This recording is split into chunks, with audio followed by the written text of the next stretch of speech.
സംസ്ഥാനത്ത് കാലാവസ്ഥാ മുന്നറിയിപ്പിൽ മാറ്റം വന്നിരിക്കുന്നു എന്നതാണ് മറ്റു പ്രധാനപ്പെട്ട കാര്യം.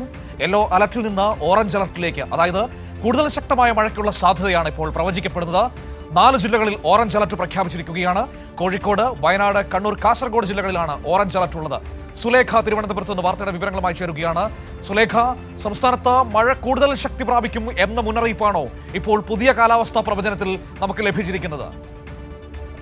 മനു, തീർച്ചയായും സംസ്ഥാനത്ത് കനത്ത മഴ തുടരുമെന്നുള്ള മുന്നറിയിപ്പ് തന്നെയാണ് കേന്ദ്ര കാലാവസ്ഥാ വകുപ്പ് നൽകുക. ഇന്ന് ഉച്ചവരെ ഇത്തരത്തിൽ സംസ്ഥാനത്ത് ശക്തമായ മഴയ്ക്കുള്ള സാധ്യത മാത്രമാണ് നിലവിൽ കേന്ദ്ര കാലാവസ്ഥാ വകുപ്പ് നൽകിയിരുന്നതെങ്കിൽ ഇന്നിപ്പോൾ 4 ജില്ലകളിൽ ഓറഞ്ച് അലർട്ട്, അതായത് അതിശക്തമായ മഴ ഉണ്ടാകുമെന്നുള്ള മുന്നറിയിപ്പാണ് കേന്ദ്ര കാലാവസ്ഥാ വകുപ്പ് നൽകുന്നത്.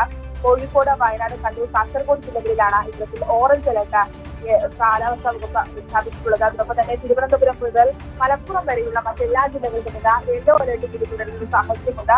സംസ്ഥാനത്ത് മഴ കനക്കുന്നു, തുലാവർഷം കനക്കുന്നു എന്നുള്ളത് തന്നെയാണ് കേന്ദ്ര കാലാവസ്ഥാ വകുപ്പ് അറിയിക്കുന്നത്. അതോടൊപ്പം തന്നെ ഈ തെക്കൻ അറബിക്കടലിൽ, തെക്കിഴക്കൻ അറബിക്കടലിൽ സ്ഥിതി ചെയ്യുന്ന ന്യൂനമർദ്ദം, അത് തീവ്ര ന്യൂനമർദ്ദമാണ്. അതിന്റെ സ്വാധീന ഫലമായി കൂടിയാണ് ഇത്തരത്തിൽ സംസ്ഥാനത്ത് മഴ കനക്കുന്നത് എന്നുള്ളത് തന്നെയാണ്. മഴയ്ക്കൊപ്പം തന്നെ ഇടിമിന്നലിനും ശക്തമായ കാറ്റിനുള്ള സാധ്യത കൂടി കേന്ദ്ര കാലാവസ്ഥാ വകുപ്പ് പ്രവചിക്കുന്നുണ്ട്. മണിക്കൂറിൽ 40 മുതൽ 50 കിലോമീറ്റർ വരെ വേഗതയിൽ വീശിയേക്കാവുന്ന കാറ്റിനുള്ള സാധ്യതയാണ് കേന്ദ്ര കാലാവസ്ഥാ വകുപ്പ് നൽകുന്നത്. സംസ്ഥാനത്ത് എന്തായാലും കനത്ത മഴ അത് തുടരുമെന്നുള്ള മുന്നറിയിപ്പ് തന്നെയാണ് കേന്ദ്ര കാലാവസ്ഥാ വകുപ്പ് നൽകുന്നത്.